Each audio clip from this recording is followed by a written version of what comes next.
Analysis of doubly reinforced beams.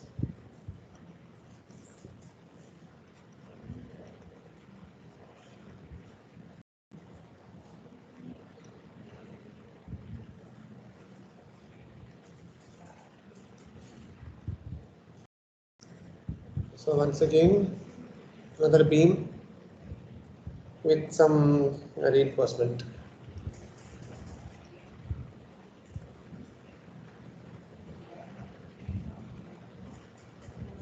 So it's doubly reinforced, so therefore there will be some reinforcement on top also. So like this we have reinforcement. Then we look at the dimensions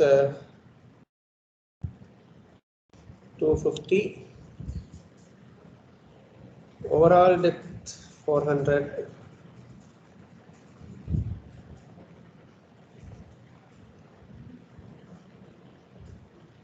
effective depth is 356, and the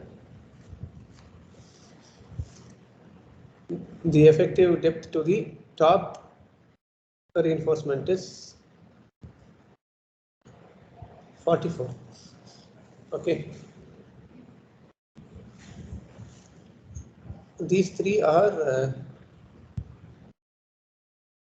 three numbers of 20 diameter bars, and these are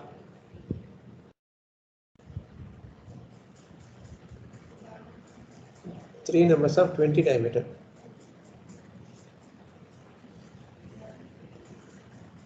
Grade normal M20 and Fe415. Determine ultimate moment of resistance. Okay, so the same problem if it was a single reinforced beam, just start in the same way. So what are the things that you need to first find?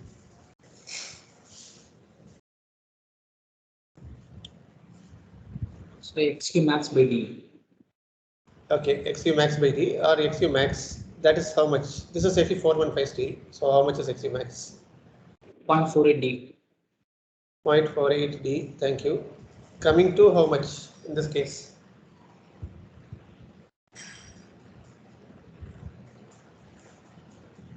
This is D.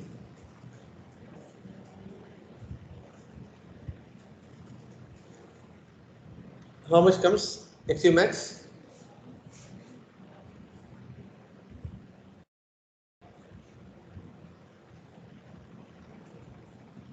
How much is XU max?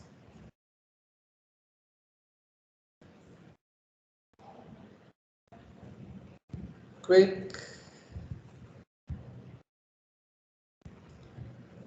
How much is XU max?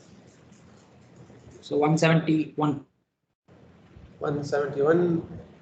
Others? So only one person doing the problems. What are the others doing? Others get 171. So 170.88. Yeah, or 171, fine. So remaining, we also want to find AST and one more thing, ASC. T and C represent tension are the one at the bottom and compression are the one at the top. So these reinforcement areas we want. So 3 numbers of 28 diameters for this one, 3 numbers of 20 mm diameters for ASC. So what is the areas that you get?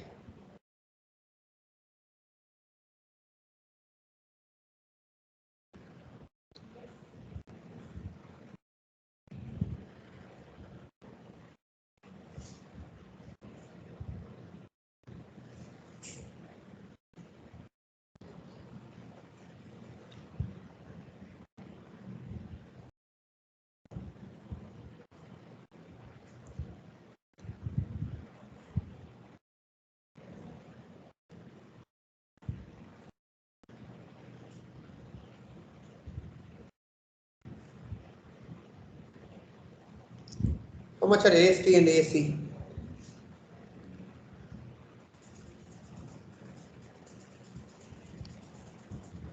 So AST is 1847. ASC is 942. 9? 942. 942. Just a minute. Something seems different. What is different? Oh, sorry, small mistake. That's why it's different. Sorry about this. This is 22 diameter. Sorry. Yeah. So in this case, what will be AC? Just recalculate it once.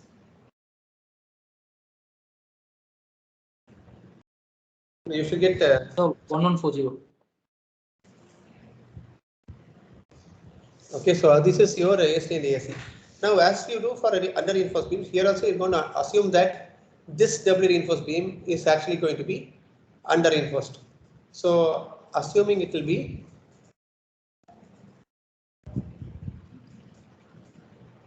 under reinforced,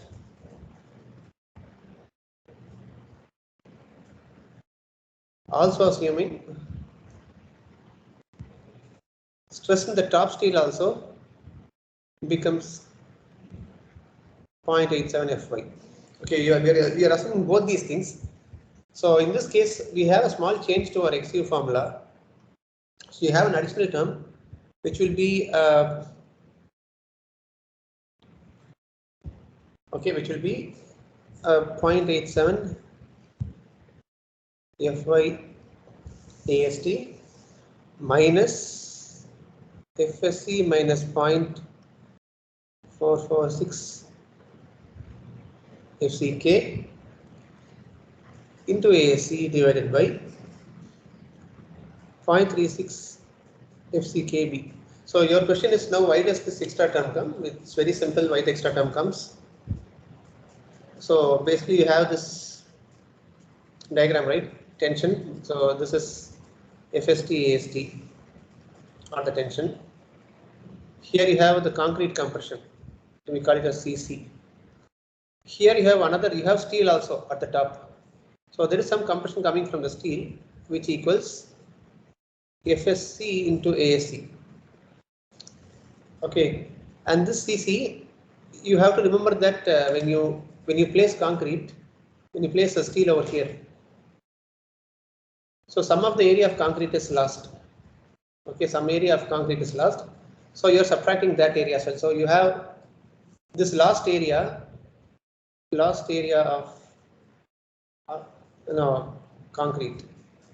So that is given by this 0.446 FCK into AC term, and the FSC AC is corresponding to this term.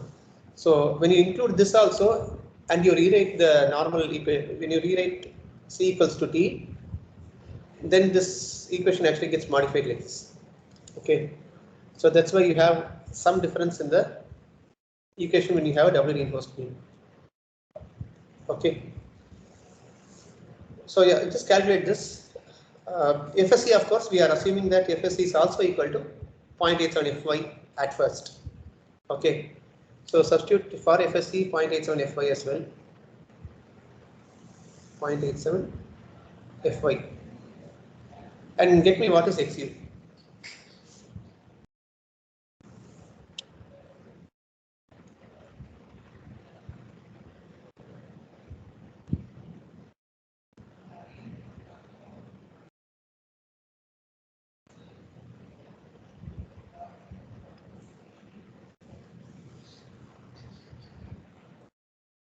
Okay, so once we get XU, we will be checking two things.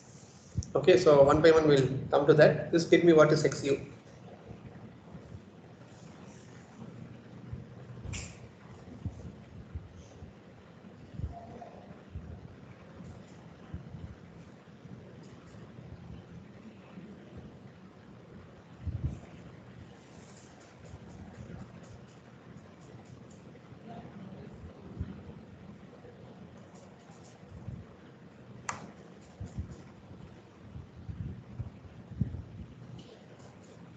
Anyone got what is XU?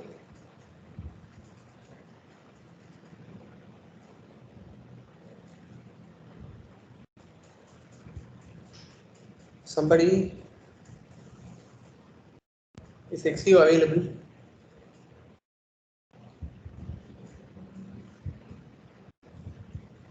XU.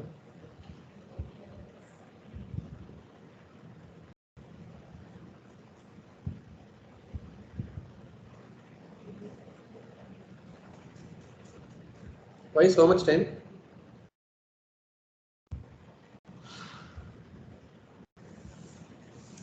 People there or not? Okay. யாரா சொல்லுங்கப்பா XU, how much is it?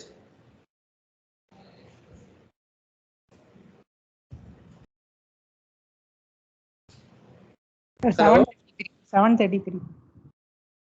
7th, no, that's too much. No, not something. Might be a mistake somewhere. Just 1.46. Sir, 148. Oh, 148. Should be 1. Just check 732. Somebody got no. Just please recheck your calculation. 148 is correct. Okay. So others, some more people get 148. Yes, so 147.46 or 148. Yeah, we'll keep it as 148 mm. So comparing to what we found, we have comparing to this XU max, it is lesser. So first thing we want to look is this assumption correct under in first?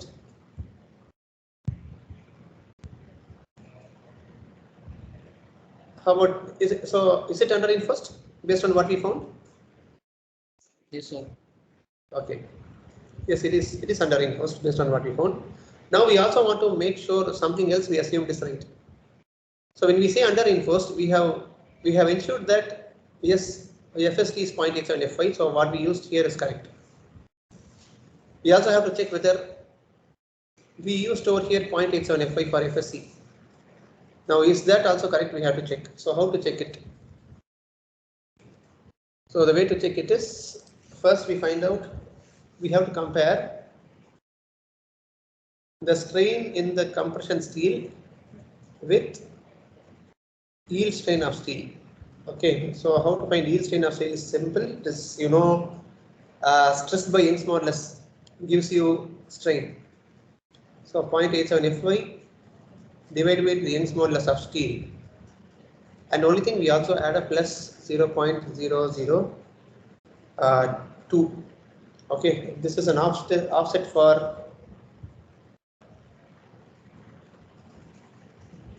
HYSD, gradually yielding.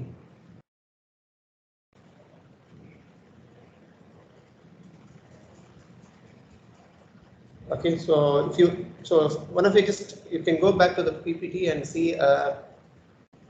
how the stress strain diagram of HYSD bar looks. Then you will know why this 0.002 is added. Anyway, so this is obviously 2 into 10 power 5. Steel, always you have to use 2 into 10 power 5 as Young's modulus. 0.87Fy, you can find 0.002 is a constant. Just find out what is epsilon y.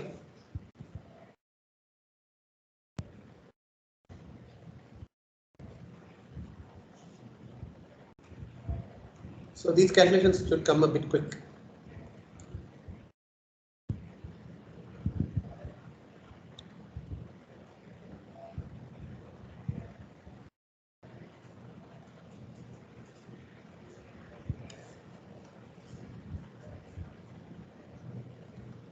So 0.0038. 0.0038 yeah. So others get 0, just check whether you get 0.0038. Okay, so this is epsilon y. Next is, now we have to find out epsilon SC to compare it. Epsilon SC, just like if you remember in the previous class, for getting when you're doing the over-enforced beam, when you want to estimate the strain in the bottom steel, you had used similar triangles.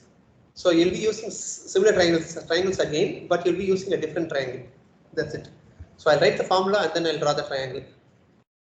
So it's also given by 0.0035 with a slight modification, 1 minus d dash by x0.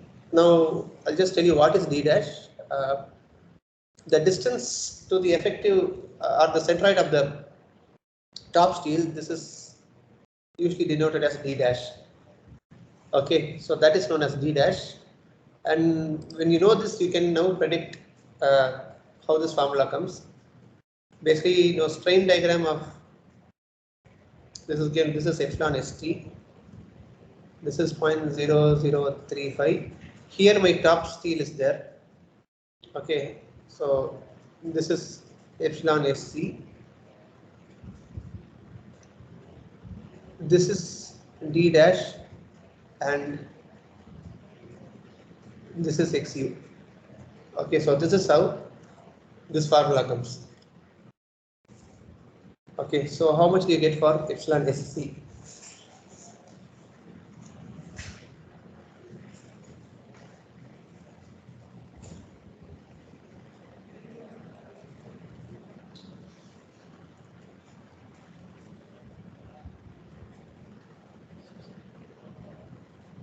Has anyone found epsilon sc?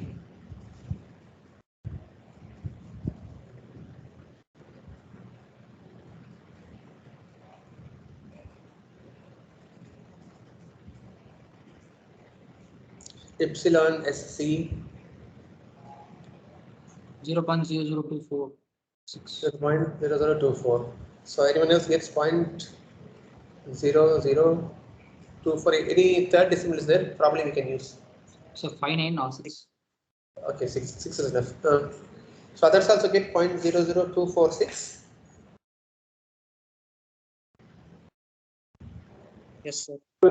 Okay. Now what we find is compared to this, compared to the epsilon y, this is actually lesser than epsilon y, or the actual strain in the steel is lesser than the yield strain. So therefore, now is this assumption correct or wrong? Can you take, was it correct to assume that stress in top steel reached yield stress?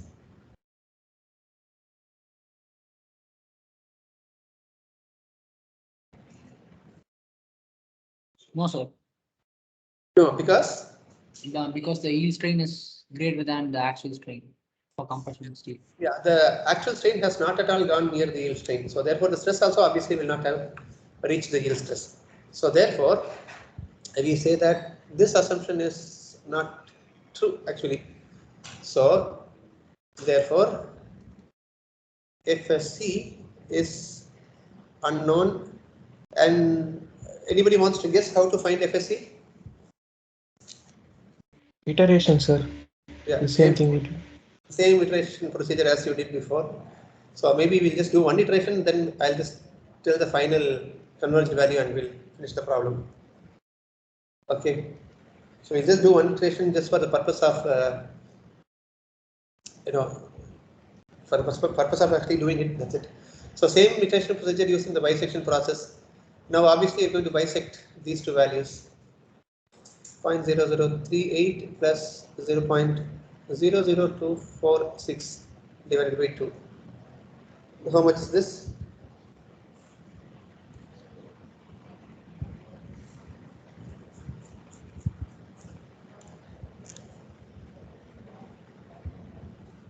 So 0.00313. 0.00 313. 318. Okay. Okay, so once again we need that table. I think I have to open it. 1 minute. SP16.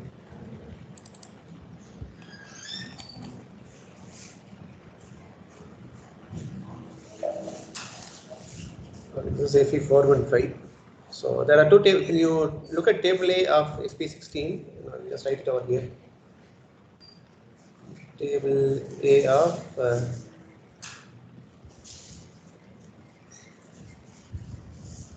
so we get these values for AP415. What are they? So people who have downloaded it can open it. Anyway, I'll just write it down.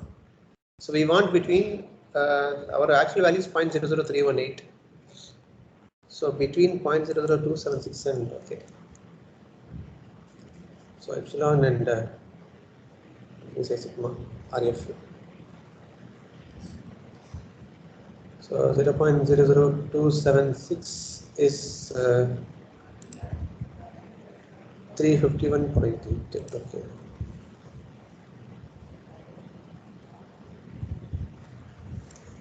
And the other end is 0.0038. This is 360.9. Okay. So interpolate linearly. So we have FSC will be given by 360.9 minus 351.8 divided by 0.0038 minus 0.00276 into 0.00318 minus 00276 plus 351.8. So just calculate how much this comes.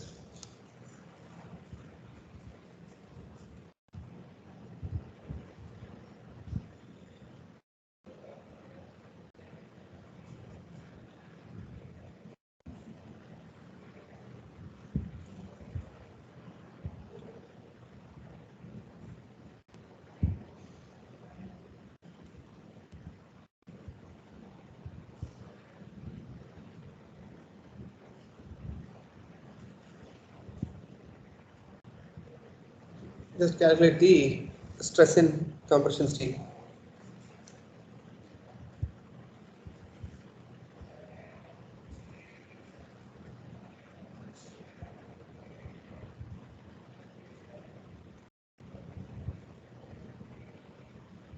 So 355.5.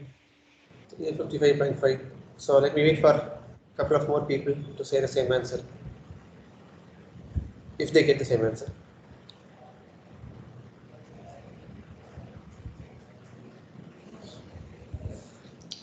Anyone else gets it? Same answer?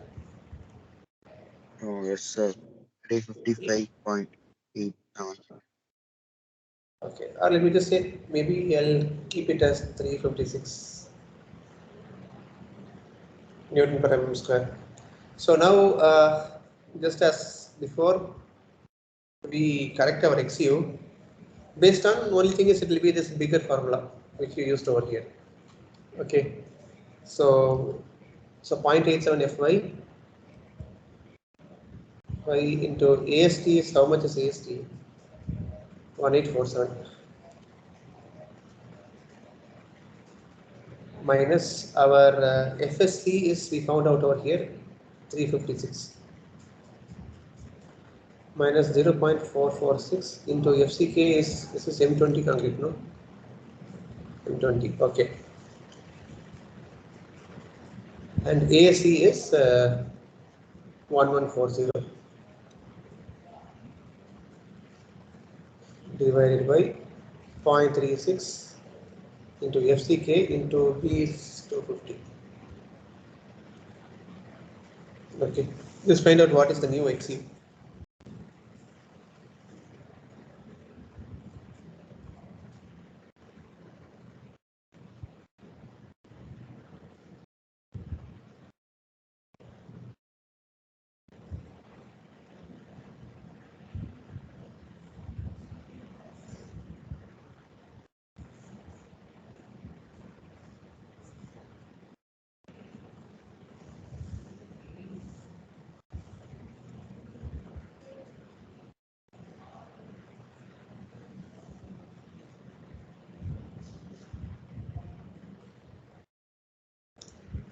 What is the corrected value of neutral axis you get now? So 150.6. So 151. 151 now, okay. So you get about 151 mm. Now if you see it is the previous one was 148. This is 151. You may start with this if you want, or you may carry out one more iteration. So to carry out the next iteration, you have two options. Okay, either you can do XU equal to XU old plus XU new by 2, and then from this you can find out epsilon SC for the new epsilon SC which you want to use for this process. Okay, so either you can do that, or you can from the XU new you can find out epsilon SC new and then you can do epsilon SC plus epsilon SC nu by 2. Either way you can do it. Okay. So whichever you want to do, you can do it in that way. But anyway, at the end of it, after iteration 2, let's after iteration 2, we get about XU equals 152 mm and FSC we get about 354 Newton per millimeter square. So we'll say that this is converged. Okay, so I have not carried out the second iteration. Just told you, just use this process again and find out the new value of XU and FSC. Okay. So based on this, now we can just go ahead and find out what is MUR. MUR formula also has changes in it because there is compression steel on the top. So therefore, you have the formula becomes bigger obviously. So FCKB into XU, you know about this already. Now we have additional terms, obviously from the compression steel and the removed area of concrete into ASC, and the lever arm now becomes different. It's not D minus 0.416 XU. It is still the level of the top steel, so D minus D dash instead.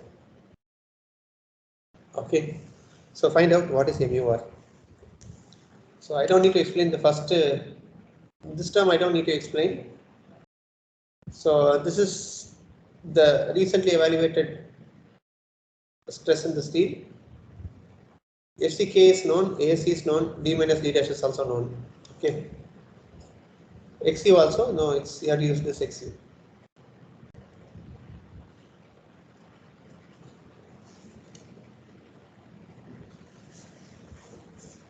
Okay, so find out what is MUR.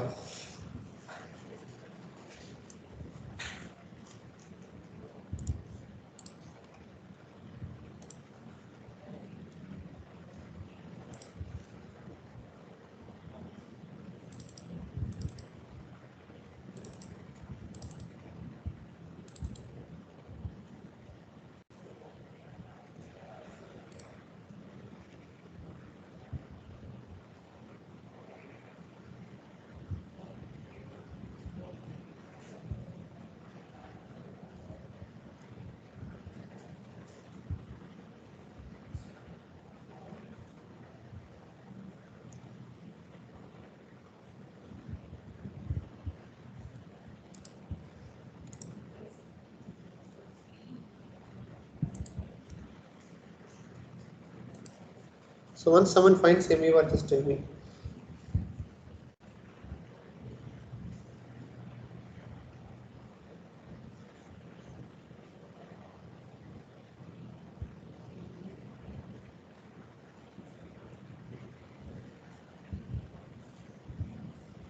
So you can give your answer in, or you can give me this term and then the second term. What plus what you get equals. So either give me the final answer, or if you want, if somebody has the individual numbers, give me that also.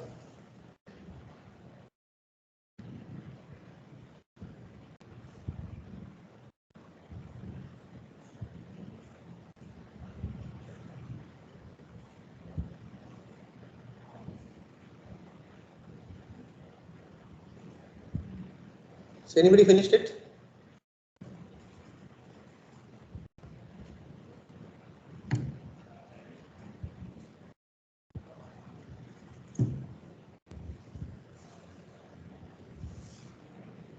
Come on.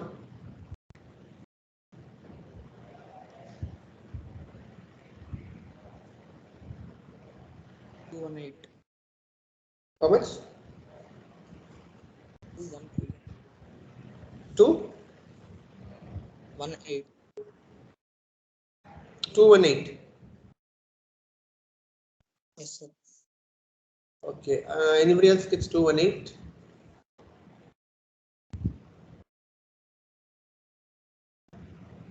So now unit is wrong.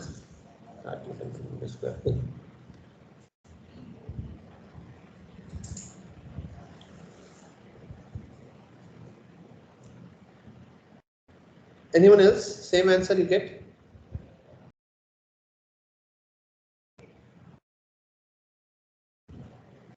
Please, no. Let's go ahead. Please, somebody just confirm it. 218. So can you please show the D dash value allowed once, please? D dash. Yes. D dash is 44. 44. Thank you.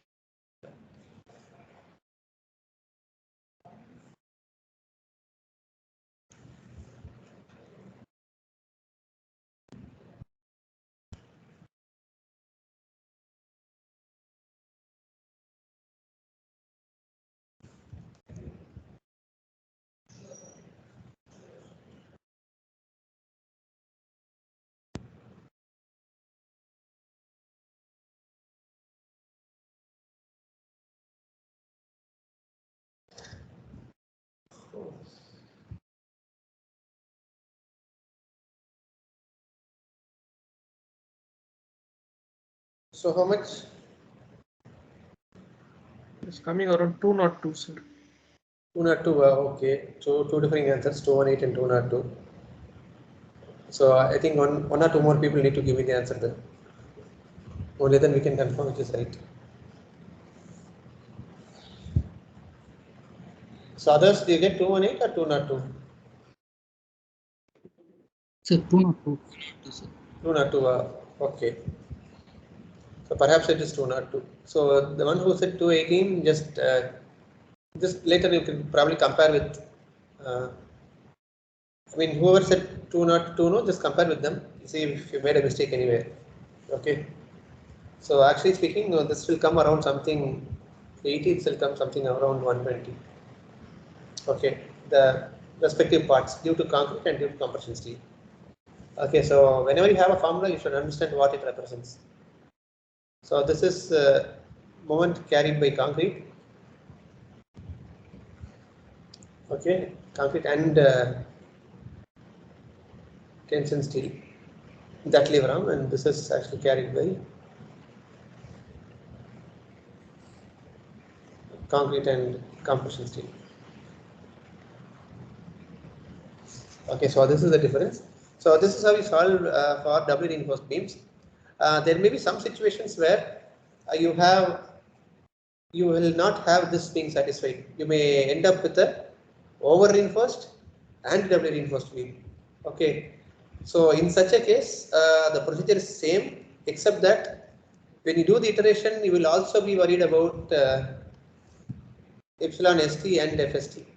So these will also have to be iterated in case you end up with a doubly reinforced beam which is also over reinforced.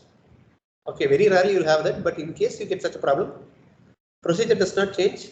It is just that you have to use, you have to carry out this iteration also. So you'll have two interpolations, one for FSC, one for FST.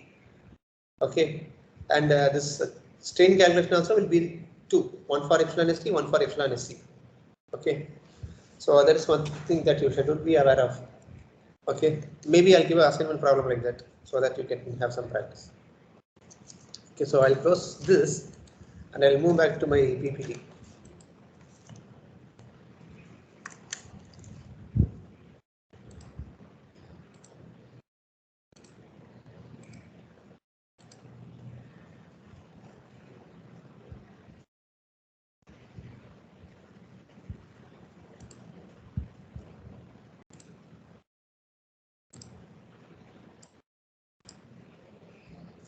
So this is what we have seen now, how to analyze a doubly reinforced beam. So this is, all this has been already done to you. Okay, you have just solved a problem like this. So the counterpart of this is design, where instead of having the reinforcement and the depth given to you, you have to actually evaluate, you have to check whether the depth is enough and what is the reinforcement that you have to provide at the bottom and what you should provide at the top. So to do that, the first thing that you do is you will calculate the factored moment with a factor of 1.5 if it's only normal UDL and those things.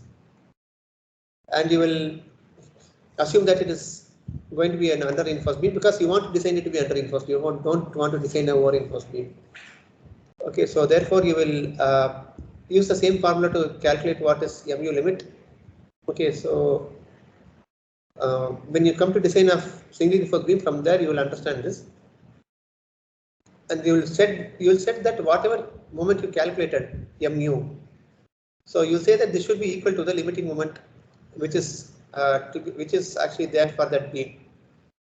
And then if it is if the required depth based on this anyway, you just understand that you are comparing the calculated factor moment with the limiting moment. Okay, so here also there's a terminology difference. When you are doing the analysis problem, you use the word moment of ultimate resistance, MUR, meaning that beam is given and you are calculating how much that moment that beam can take. When you do a design, you use a different terminology. You say limiting moment of resistance. Okay, meaning that limiting in the sense for a balance section, what is the maximum moment that particular depth of beam of that particular grade of concrete can take.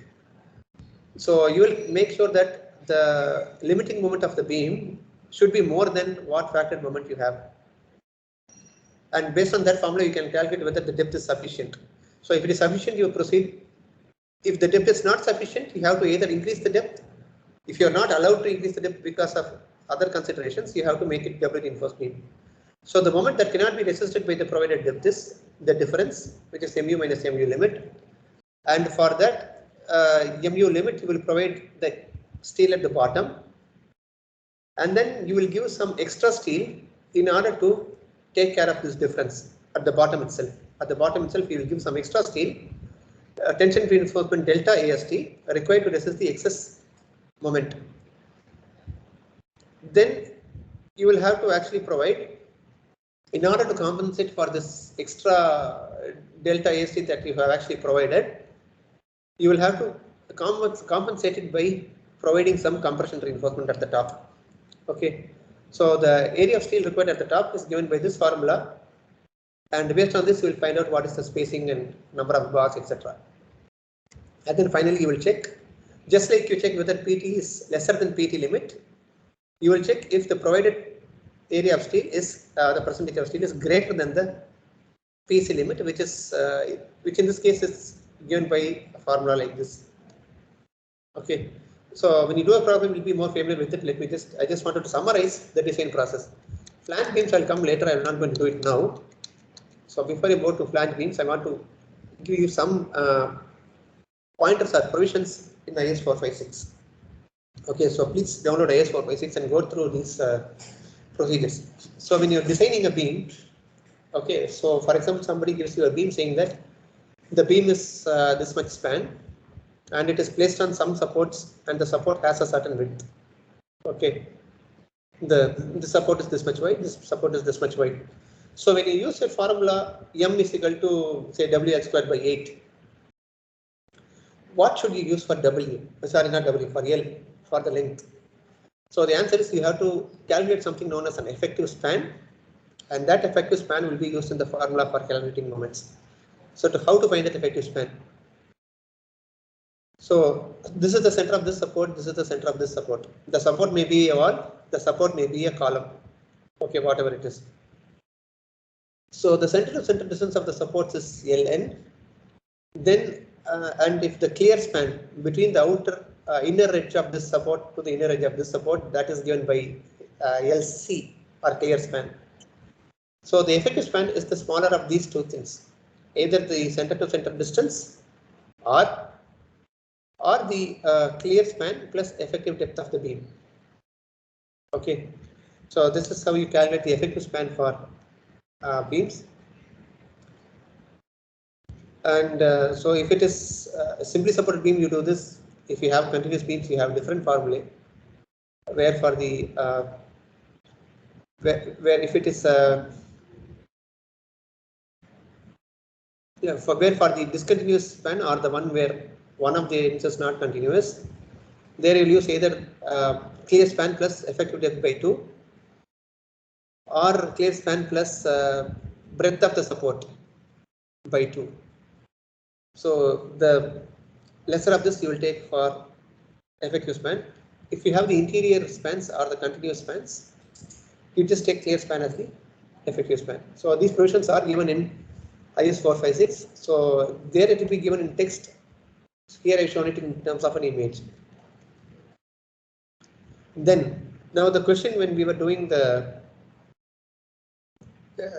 analysis of beams was I gave 700 mm depth beam and I said the effective depth is 656 or 655 or something, saying that we can give some cover and then we subtract it out from the overall depth. So this table, I think you may have already come across it in concrete technology. Have you come across this table before in concrete technology?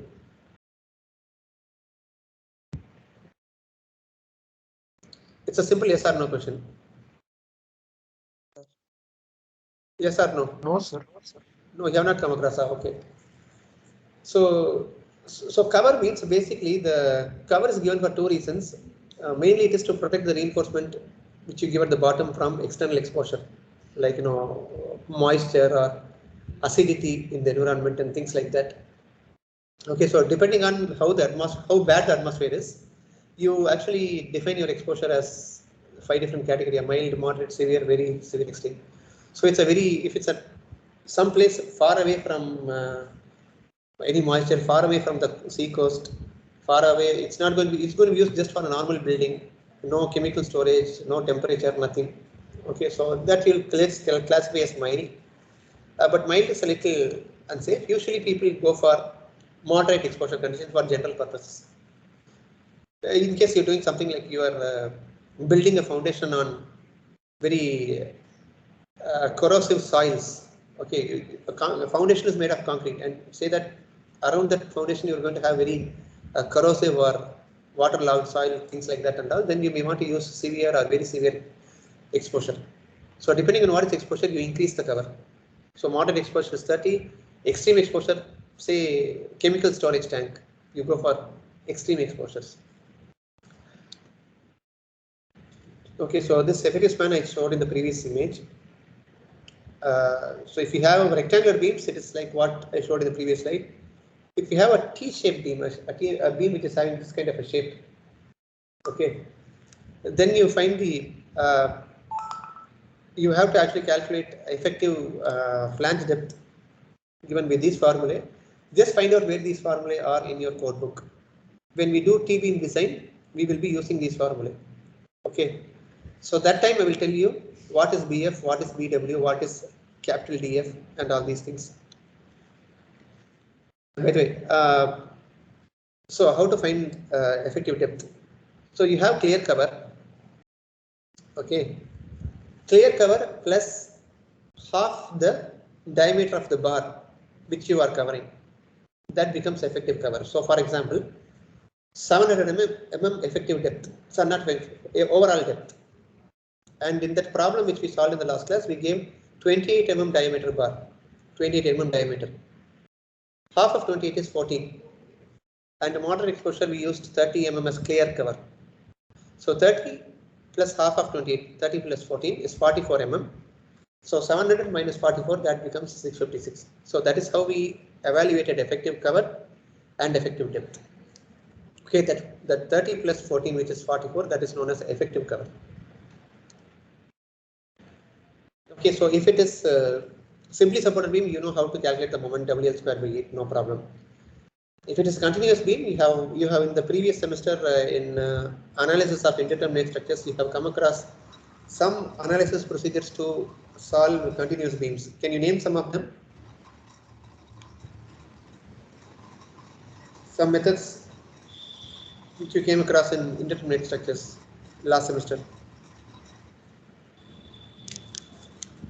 What methods do you use? Slope deflection. Slope deflection. And then Moment distribution. moment distribution. So mainly these two. So if you want to be very accurate, do one of those methods and find out what the moments are. If you do not want to do it, then just look at your continuous beam system and make sure that uniformly distributed loads over 3 or more spans, and the spans, each span, say for example, you have one span is 6 meters, another span is 5 meters, another span is 6 meters, another span is 5.5 meters. So if all the spans are more or less the same length, okay, or the spans do not differ by more than 15% of the longest span, in such a case, you can use these coefficients directly to find out the moments instead of doing moment distribution or anything. Okay. Only thing is the coefficients are different for dead load and different for live load. So you have bending moment coefficients, you have shear force coefficients. Okay. This is shear force, not shear far. Okay, it's shear force. So if you're at the support, these are the coefficients.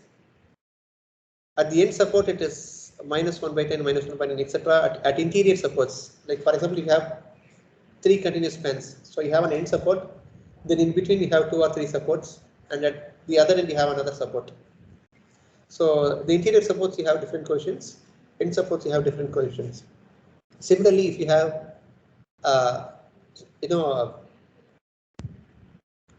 if you have the span moments in the middle of the span, if you're at the second or third span, you can use these coefficients. If you're at the span which is near the end, then you use these coefficients. And one thing that I want to ask is, so if you see span moments, everything is plus, and the coefficient is a positive number, and support moments, everything coefficient is given negative number. What is the reason for this? So sagging, sagging. Exactly. So generally at supports, interior supports, when you solve a continuous beam, you will find that at the end support it will be 0 moment. But when you come to the interior supports, you will see that the bending moment diagram goes, it comes down. In the middle you have, it goes up. Middle you have sagging moment positive, and when you come to the support, it comes down and becomes negative value, and then again goes back up again. So please look at the bending moment diagram of a continuous beam. Then you will understand why these numbers are negative. So IS456 directly gives you this provision to directly use. Okay, this is how the bending moment diagram will give if you have a continuous beam. So, and these are the coefficients which come. So you see that there's a discontinuity over here, -1/10, -1/11, etc. So you may want to probably do moment distribution and correct this, but you don't need to do that. You can just use this table. Only thing is some differences will be there between this numbers and what is shown in this figure, and that is because these are corrected values shown over here. Okay, these are uncorrected values. Okay, so this I'll stop.